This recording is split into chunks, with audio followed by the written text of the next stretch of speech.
petite précision préalable. Ces séquences vidéo n'ont pas pour objet de balayer totalement un sujet de droit, car le droit, c'est complexe. D'autre part, on sait par toutes les études qui ont été faites que lorsqu'une vidéo dépasse 1 minute 30, 1 minute 50, plus personne ne va au bout. Et donc, finalement, ça ne sert pas à grand-chose. Alors là, j'ai déjà mordu peut-être de 15 ou 20 secondes sur le temps qui m'est imparti. On parle de la différence entre session de bail et session de fonds de commerce. Quelle est cette différence? Lorsque vous cédez votre bail ou votre droit au bail, vous cédez simplement le droit à la location de la boutique. Vous ne vendez pas votre clientèle avec, vous ne vendez pas votre enseigne, vous ne transférez pas votre personnel et normalement, vous pouvez vous réinstaller à côté.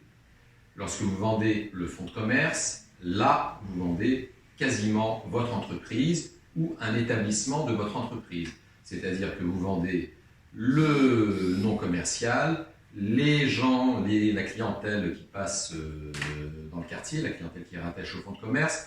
Vous vendez normalement le matériel qui est annexé au fonds de commerce et également vous transférez le personnel rattaché au fonds de commerce. De surcroît, vous avez toujours normalement une clause de non-concurrence, c'est-à-dire que lorsque vous avez vendu, vous devez ne pas pouvoir vous réinstaller à moins de 500 mètres, 1 km, voire une distance plus importante.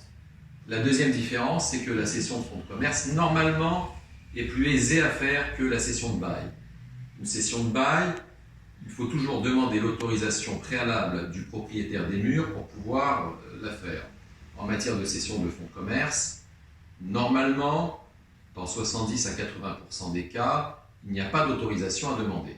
Et donc, la cession est plus facile parce que vous le savez, lorsqu'on a une autorisation à demander au propriétaire des murs, eh bien, très souvent il la monnaie, il vous attend un peu au tournant et il vous demande une augmentation du loyer. J'apporte un petit bémol à cette facilité pour la cession de fonds de commerce. Dans pas mal de beaux commerciaux aujourd'hui, on insère une clause selon laquelle soit le propriétaire des murs a un droit de préemption au moment de la vente du fonds de commerce, soit il faut quand même demander son autorisation. Je vous incite donc, lorsque vous avez un bail commercial à signer, à lire attentivement la clause cession qui fait l'objet d'une autre vidéo. Voilà.